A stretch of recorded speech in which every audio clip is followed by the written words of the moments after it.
ಎಲ್ಲರಿಗೂ ನಮಸ್ಕಾರ. ನನ್ನ ಹೆಸರು ಮಲ್ಲಿಗಮ್ಮ ಅಂತೇಳಿ ಇಬ್ಬರಲ್ಲಿ ಗ್ರಾಮ ಪಂಚಾಯತಿ ಶೆಟ್ಟಿಕೆರೆ ಹಾಸ್ಪಿಟಲ್ ಪಶುಸಖಿಯಾಗಿ ಕೆಲಸ ಮಾಡ್ತಾ ಇದ್ದೀವಿ. ನಾವು ಪಶುಸಖಿಯಾಗಿ ಕೆಲಸ ಮಾಡ್ತಾ ಇರೋದ್ರಿಂದ ರೈತರಿಗೆ ತುಂಬಾ ಹೆಲ್ಪ್ ಆಗ್ತಾ ಇದೆ. ನಾವು ಪಶುಸಖಿಯಾಗಿ ನಮ್ಮ ಹಾಸ್ಪಿಟಲ್ ಇಂದ ಏನೆಲ್ಲ ಸೌಲಭ್ಯಗಳು ಸಿಗ್ತವೆ ಅಂತೇಳಿ ನಮ್ಮ ರೈತರೊಟ್ಟಿಗೆ ನಾವು ಒಡನಾಟ ಇಟ್ಕೊಂಡು ಅವರಿಗೆ ಪರಿಪೂರ್ಣವಾದ ಮಾಹಿತಿಯನ್ನು ಕೊಡ್ತಾ ಇದ್ದೀವಿ. ನಾವು ವ್ಯಾಕ್ಸಿನ್ ಟೈಮಲ್ಲಿ ಬೆಳಿಗ್ಗೆನೆ ಹೋಗಿ ವ್ಯಾಕ್ಸಿನ್ಗೆಲ್ಲ ನಾವು ಹೆಲ್ಪ್ ಮಾಡ್ತಾ ಇದ್ದೀವಿ. ಮತ್ತೆ ಒಂದಿನ ಮುಂಚಿತವಾಗಿ ಹೋಗಿ ಮಾಹಿತಿ ಕೊಡ್ತೀವಿ. ಓವರಾಲ್ ನಮ್ಮ ಏನು ಪಶು ಇಲಾಖೆನಲ್ಲಿ ಕೆಲಸಗಳು ಬರ್ತೋ ಅದನ್ನೆಲ್ಲ ನಾವು ನಿರ್ವಹಣೆ ಮಾಡ್ತಾ ಇದ್ದೀವಿ. ನನಗೆ ತುಮಕೂರು ಒಂದು ಪಶುಪಾಲನಾ ಮತ್ತು ಪಶುವೈದ್ಯಕೀಯ ಅಭಿವೃದ್ಧಿ ಇಲಾಖೆನಲ್ಲಿ ಟ್ರೈನಿಂಗ್ ಆಗಿದೆ.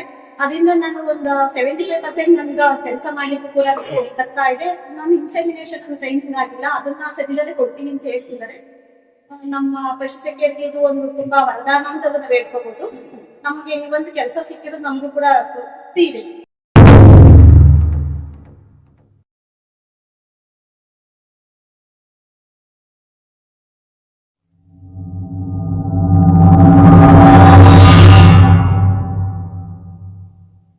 ನನ್ನ ಹೆಸರು ಕೆ ಪುಷ್ಪ ಅಂತ, ಗಾಣದಾಳು ಪಂಚಾಯತಿ. ನಮಗೆ ಕುರಿ ಯಾವ ಥರ ಕಟಿಂಗು ಕೂಲ್ದ ಯಾವ ಥರ ಕಟಾವು ಮಾಡೋಕೆ ಅನ್ನೋದು ನಮಗೆ ಗೊತ್ತಿರಲಿಲ್ಲ. ನಮ್ಮ ರಘುಪತಿ ಸರು ಒಳ್ಳೆ ಎಲ್ಲ ಬಂದು ನಮ್ಮ ಪಶುಸಖಿಗಳು ಎಲ್ಲ ಭೇಟಿಯಾಗಿ ಅದ್ರ ಬಗ್ಗೆ ತರಬೇತಿ ಬಗ್ಗೆ ಹೇಳಿ, ಆಮೇಲೆ ರೈತರುಗಳು ಕುರಿಗಳದ್ದು ಸಂಘಟನೆ ಎಲ್ಲಿ ಜಾಸ್ತಿ ಇರುತ್ತೆ ಅಲ್ಲೆಲ್ಲ ಬಂದು ತರಬೇತಿ ಬಗ್ಗೆ ಅದ್ರ ಬಗ್ಗೆ ಮಾಹಿತಿಯನ್ನು ಕೊಟ್ಟು. ನನ್ನ ಹೆಸರು ಲಕ್ಷ್ಮೀದೇವಿ ಅಂತ, ಕೆಂಕೆರೆ ಗ್ರಾಮ ಪಂಚಾಯತಿ ಓಂಕಾರ ಸಂಜೀವಿನಿ ಒಕ್ಕೂಟದಾಗ LCF ಕೆಲಸ ಮಾಡ್ತಾ ಇದ್ದೀನಿ. ಡಾಕ್ಟರ್ ರಘುಪತಿ ಸರು ಇದು ಕುರಿ ಉಣ್ಣೆ ಕಟಾವು ಟ್ರೈನಿಂಗು, ಹೆಣ್ಮಕ್ಳು ಎಲ್ಲದರಲ್ಲೂ ಮುಂದೆ ಇರಬೇಕು. ಹೆಣ್ಮಕ್ಳು ಇದನ್ನ ತರಬೇತಿ ಪಡೀಬೇಕು. ಗಂಡಸರಿದ್ದ ಹಳ್ಳಿಗಳಲ್ಲಿ ಯಾರು ಕುರಿ ಕಟಾವು ಅದಕ್ಕೆಲ್ಲ ಜಾಸ್ತಿ ಜನ ಸಿಗೋದಿಲ್ಲ. ಹೆಣ್ಮಕ್ಳಿದ್ರೆ ಮನೇಲಿ ಈ ಥರ ಮಿಷಿನ್ ಇದ್ರೆ ಮಾಡ್ಬೋದು, ಟ್ರೈ ಮಾಡ್ರಿ ಅಂತೇಳಿ ಟ್ರೈನಿಂಗ್ ಕರೆದಿದ್ದಾರೆ. ನಮ್ಮ ಹೆಸರು ವಿದ್ಯಾಶ್ರೀ ಅಂತ. ನಾವು ಶೆಟ್ಟಿಕೆರೆ ಪಂಚಾಯತಿಯಲ್ಲಿ ಪಶುಸಖಿ ಅಂತ ವರ್ಕ್ ಮಾಡ್ತಾ ಇದ್ದೀವಿ.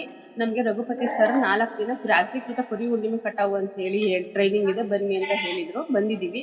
ನಮಗೆ ನೋಡೋದು ಆಗಿದೆ ಮತ್ತು ನಾವು ಅದನ್ನು ಟ್ರೈನಿಂಗು ಮಾಡಿದ್ದೀವಿ. ಆಗಿದೆ, ತುಂಬ ಖುಷಿಯಾಗಿದೆ. ನನ್ನ ಹೆಸರು ಉಮಾ ಅಂತ, ಒಡ್ನೆಬಾಗಿ ಪಂಚಾಯತಿಯಿಂದ ಪಶುಸಖಿಯಾಗಿ ಕೆಲಸ ಮಾಡ್ತಾ ಇದ್ದೀನಿ. ಯಾಂತ್ರೀಕೃತ ಉಣ್ಣೆ ಕಟಾವು ತರಬೇತಿಗೆ ರಘುಪತಿ ಸರ್ ಹೇಳಿದರು. ನಾವು ಸಹ ರೈತರಿಗೆ ತರಬೇತಿಗೆ ಬರೋಕ್ಕೆ ಹೇಳಿದ್ವಿ. ಈ ತರಬೇತಿಯಿಂದ ಉಣ್ಣೆ ಕಟಾವು ಮಾಡೋದು ಹೆಣ್ಮಕ್ಳಿಗೆ ಮುಂಚೆ ಎಲ್ಲ ಗಂಡು ಮಕ್ಕಳೇ ಮಾಡ್ತಾಯಿದ್ರು. ಈಗ ಹೆಣ್ಮಕ್ಳು ಮಾಡ್ಬೋದು ಅನ್ನೋ ಮನಸ್ಥಿತಿ ಬಂದಿದೆ. ಬರ್ಗೂರ್ ಪಂಚಾಯಿತಿಯಿಂದ ಗೀತಾ ಅಂತ ಪಶುಸಖಿಯಾಗಿ ಕೆಲಸ ಮಾಡ್ತಾ ಇದ್ದೀನಿ.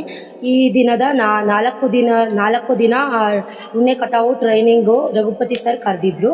ಅದರಲ್ಲಿ ಹೆಣ್ಮಕ್ಳು ಎಲ್ಲ ಕೆಲಸದಲ್ಲೂ ಕಲಿಬಹುದು ಅನ್ನೋದು ನನಗೆ ತುಂಬ ಅನಿಸಿಕೆ ಆಯಿತು. ಇದರಲ್ಲಿ ನನಗೆ ತುಂಬ ಕೆಲಸ ಮಾಡೋಕ್ಕೆ ಇಂಟ್ರೆಸ್ಟು.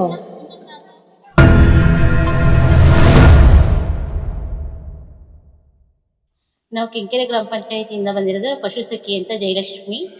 ನಾವಿಲ್ಲಿ ಯಾಂತ್ರೀಕೃತ ಟ್ರೈನಿಂಗ್ ಬಂದಿದ್ದೀವಿ. ರಘುಪತಿ ಸರ್ ನಮಗೆಲ್ಲ ಹೇಳಿ ಕಾರ್ಯಕ್ರಮಕ್ಕೆ ಕರ್ಕೊಂಬಂದಿರೋದ್ರಿಂದ ಈ ಟ್ರೈನಿಂಗ್ ನಮಗೆ ತುಂಬ ಉತ್ತಮವಾಗಿದೆ. ನಾವು ನಮ್ಮೂರಲ್ಲಿ ಕುರಿ ಮೇಕೆ ಸಾಕೋಂಥವ್ರಿಗೆ ಹೇಳಿ ಅವರು ಕುರಿ ಕತ್ತರಿಸೋದಕ್ಕೆ ಯಂತ್ರದಿಂದ ಆದರೆ ಈಸಿ ಆಗುತ್ತೆ. ಅವರು ಕೈಯಲ್ಲಿ ಕಟ್ ಮಾಡೋದಕ್ಕಿಂತ ಯಂತ್ರದಿಂದ ಆದರೆ ಸ್ವಲ್ಪ ಫಾಸ್ಟಾಗಿ ಕೆಲಸ ಮಾಡ್ಬೋದು ಮತ್ತು ಸಮಯ ಉಳಿಸ್ಬೋದು ಅನ್ನೋದೊಂದು ಉದ್ದೇಶ. ಇದು ತುಂಬ ಚೆನ್ನಾಗಿದೆ. ಟ್ರೈನಿಂಗು ನಮಗೆ ತುಂಬ ಯಶಸ್ವಿ ಆಯಿತು. ನಾನು ಚೋಳಕಟ್ಟೆ ಪಂಚಾಯತಿ ಪಶುಸಖಿ ಮಾತಾಡ್ತಾ ಇರೋದು. ಇದ್ರ ಬಗ್ಗೆ ನಮಗೆ ರಘುಪತಿ ಸರ್ ಅವರು ಟ್ರೈನಿಂಗಿಗೆ ಕರೆದಿದ್ದು, ನಾವು ಟ್ರೈನಿಂಗಿಗೆ ಬಂದಿದ್ದೀವಿ. ಆದರೂ ನಮಗೆ ಟ್ರೈನಿಂಗಲ್ಲಿ ಪರವಾಗಿಲ್ಲ ಅನಿಸುತ್ತೆ. ಬೇರೆಯವ್ರನ್ನೆಲ್ಲ ನಾವು ಕರೆದು ಕುರಿ ಕಟ್ ಮಾಡೋಕ್ಕೆ ನಾವು ಕರೆದು ಎಷ್ಟು ದಿನ ಆದ್ರೂ ನಮಗೆ ಸಿಗಲ್ಲ. ಈ ಥರ ಟ್ರೈನಿಂಗ್ ಕೊಡೋದ್ರಿಂದ ನಾವು ಕಲಿತ್ರೆ ಪರವಾಗಿಲ್ಲ, 4 ಜನಕ್ಕೆ ಅನುಕೂಲ ಆಗುತ್ತೆ ಅನ್ನೋ ಥರ ನಾವು ಮಾಡ್ಕೋಬೋದು. ನನ್ನ ಹೆಸರು ಭವ್ಯ ಅಂತ. ಇಲ್ಲಿ ಉಣ್ಣೆ ಕಟಾವು ಮಾಡೋ ಕಾರ್ಯಕ್ರಮ ಇತ್ತು, ಬನ್ನಿ ಅಂತ ಎಲ್ರಿಗೂ ಹೇಳಿದ್ರು. ನಾವು ಬಂದ್ವು. ನಮ್ಮನೇಲೂ ಕುರಿಗಳಿದಾವೆ. ನಾವು ಈ ಕುರಿ ಉಣ್ಣೆ ಕಟಾವು ಮಾಡ್ಬೇಕಾದ್ರೆ ಕರಿಬೇಕಿತ್ತು, ಕತ್ರಿಲಿ ಬಂದು ಕಟ್ ಮಾಡ್ಬೇಕಿತ್ತು. ಅವ್ರು ಹೇಳಿದ ಟೈಮಿಗೆ ಕಾಯ್ಬೇಕಿತ್ತು. ಇಲ್ಲಿ ತುಂಬಾ ಮಿಷಿನ್ ಯಂತ್ರೋಪಕರಣಗಳಿಂದ ಕಲಿಸ್ಕೊಡ್ತಿದ್ದಾರೆ. ಅದು ನಾವೇ ಮಾಡ್ಕೋಬಹುದು. ಮಿಷಿನ್ ಕೂಡ ಫ್ರೀಯಾಗಿ ಕೊಡ್ತಾರೆ. ಇದರಿಂದ ನಮಗೆ ಸುಲಭ ಆಗುತ್ತೆ.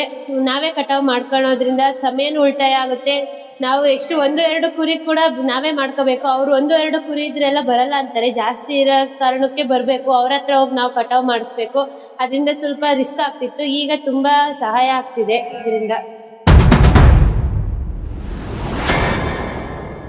ನಮಗೆ ಮೊನ್ನೆ ಡಾಕ್ಟರ್ ರಘುಪತಿ ಸರ್ ಅವರು ಯಾಂತ್ರೀಕೃತ ಉಣ್ಣೆ ಕಟಾವು ತರಬೇತಿಯನ್ನು ಆಯೋಜನೆ ಮಾಡಿದ್ರು. ಅದರಲ್ಲಿ ತುಂಬಾ ರೈತರು ಮತ್ತೆ ನಮ್ಮ ಪಶುಸಖಿಯರು ಕೂಡ ಪಾಲ್ಗೊಂಡಿದ್ವು. ಅದರಲ್ಲಿ ಯಶಸ್ವಿಯಾಗಿ ನಾವು ಯಾಂತ್ರೀಕೃತ ಉಣ್ಣೆ ಕಟಾವು ತರಬೇತಿಯನ್ನ ನಾವು ಪಡ್ಕೊಂಡಿದೀವಿ. ಇದರಿಂದ ರೈತರಿಗೂ ಕೂಡ ತುಂಬಾ ಅನುಕೂಲ ಆಗ್ತಾ ಇದೆ. ಮತ್ತೆ ಇದರಲ್ಲಿ ನಾವು ಏನು ಅದು ಉಣ್ಣೆ ಬಂದದ್ದಂತನ ವೇಸ್ಟ್ ಮಾಡ್ದಂಗೆ ಅದರದ ಒಂದು ಮೌಲ್ಯವರ್ಧನೆಯ ಒಂದು ತರಬೇತಿನೂ ಕೂಡ ನಮ್ಗಾಗಿದೆ. ಇದರಿಂದ ಮುಂದೆ ಏನೆಲ್ಲ ಒಂದು ಕುರಿ ಉಣ್ಣೆಯಿಂದ ಏನೆಲ್ಲ ನಾವು ಮಾಡಬೇಕು ಅನ್ನೋದು ಕೂಡ ಇದರಿಂದ ನಮಗೆ ತಿಳಿದು ಬಂತು. ಮತ್ತೀಗ ನಮ್ಮ ಪಶುಸಖಿಯರಿಗೆ 15 ದಿನ ಅಂತ ಹೇಳಿ ಈಗ ನಮ್ಮ ಪಂಚಾಯಿತಿ ಮಟ್ಟದಲ್ಲಿ ನಮ್ಮನ್ನ ಕೆಲ್ಸಕ್ಕೆ ತಗೊಂಡಿದ್ದಾರೆ. ಈ 15 ದಿನದಲ್ಲಿ ನಮಗೆ ಒಂದು ಪಶು ಇಲಾಖೆಯಲ್ಲಿ ಕೆಲಸ ಇರುತ್ತೆ, ಅದನ್ನ ಬಿಟ್ರೆ ಪಂಚಾಯಿತಿ ವ್ಯಾಪ್ತಿಯಲ್ಲಿ ಕೂಡ ನಮಗೆ ಕೆಲ್ಸಕ್ಕೆ ಕರೀತಾ ಇರೋದ್ರಿಂದ ದಯಮಾಡಿ ನಮ್ಮ ಸರ್ಕಾರದವರು 15 ದಿನ ನಾವು ಕೆಲಸ ಮಾಡಿದ್ರೆ 15 ದಿನ ನಾವು ಎಲ್ಲಿ ಕೆಲಸ ಮಾಡ್ಬೇಕು ಅನ್ನೋದು ಗೊತ್ತಾಗ್ತಾ ಇಲ್ಲ. ಹಂಗಾಗಿ ಒಂದು ತಿಂಗಳ ಪೂರ್ತಿ ನಮಗೆ ಕೆಲಸ ಕೊಟ್ಟು ನಮ್ಮ ಜೀವನಕ್ಕೂ ಕೂಡ ಸಾರ್ಥಕ ಆಗುವಷ್ಟು ಗೌರವಧನ ಕೊಡಬೇಕು ಅಂತೇಳಿ ನಾನು ಒಂದು ಸರ್ಕಾರದಲ್ಲಿ ಎಲ್ಲಾ ಪಶುಸಖಿಯರ ಪರವಾಗಿ ನಾನು ಕೇಳ್ಕೊಳ್ತಾ ಇದ್ದೇನೆ.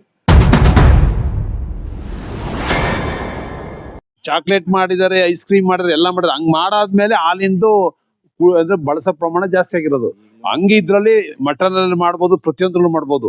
ಅದನ್ನ ನಿಮ್ಗೆ ಹೇಳ್ಕೊಡ್ತಾರೆ. ಈ ಗೊಬ್ಬರದ್ದು ಹೇಳಿದ್ರಲ್ಲ, ಗೊಬ್ಬರದೊಂದು ಐತೆ, ಆದ್ರೆ ಅದನ್ನ ನೀವು ಎಲ್ಲಿಗೆ ತಲುಪಿಸೋಕೆ ಅಲ್ಲಿ ತಲುಪಿಸ್ತಿಲ್ಲ. ಅದೆಂಗೆ ನೀವು ಪ್ಯಾಕೆಟ್ ಮಾಡೋದ್ ಹೆಂಗೆ, ಈ ಫಿನಿಶಿಂಗ್ ಹೆಂಗಿರ್ಬೇಕು, ಇವನ್ನೆಲ್ಲ ಹೇಳ್ಕೊಡ್ತಾರೆ. ಇದು ನಿಮ್ ನೆರವಿಗೆ ಬರ್ತಾ ಇದ್ರೆ ನೀವು ಇವು ಅಂದ್ರೆ ಎಷ್ಟೋ ವರ್ಷದಿಂದ ಹಿಂಗೇ ಬಂದಿದ್ರಲ್ಲ, ಅದು ಮುಂದಕ್ಕೆ ಹೆಂಗ್ ನೋಡೋದು ಅಂತ. ಹಾಗಾಗಿ ಅದಕ್ಕೆ ಇಲ್ಲಿ ಬರ್ಬೇಕು ಅಂತಿದ್ದಾರೆ. ಅದಕ್ಕೆ ನೀವ್ ಹೆಂಗಿದ್ದೀರಾ, ಹೆಂಗೆ ಪ್ರೋತ್ಸಾಹ ಕೊಡ್ತೀರಾ, ಅಥವಾ ಇಲ್ಲಿ ಇದೆಯಾ ಅಷ್ಟು ಉತ್ಸಾಹ ಇದೆಯಾ ಸೊಸೈಟಿಗಳಲ್ಲಿ, ಅದು ನೋಡಕ್ ಬಂದಿದ್ದಾರೆ. ಅವ್ರಿಗೆ ಇಷ್ಟ ಆಯ್ತು ಅಂದ್ರೆ ಇಲ್ಲಿ ಚಿಕ್ಕನಾಗಿನಲ್ಲಿ ಇದೆ ಒಂದು ಸೊಸೈಟಿ ತಗೋಬಹುದು. ಅದಕ್ಕೆ ನೀವು ಏನ್ ಹೇಳ್ತೀರಾ ಅಂತ ಇಲ್ಲಿ ತಗೋಬೇಕೋ ಬಿಡಬೇಕೋ ಅನ್ನೋದು ನಿಮ್ಮನ್ನೆಲ್ಲ ಕೇಳಕ್ ಬಂದಿದ್ದಾರೆ. ನೀವು ಸಹಕಾರ ಕೊಡ್ತೀರಾ ಮುಂದೆ, ಕೊಡಲ್ವಾ ಅನ್ನೋದು ಅವೆಲ್ಲ ನೋಡ್ಕೊಂಡು ಹೋಗಿ ಬಂದಿದ್ದಾರೆ.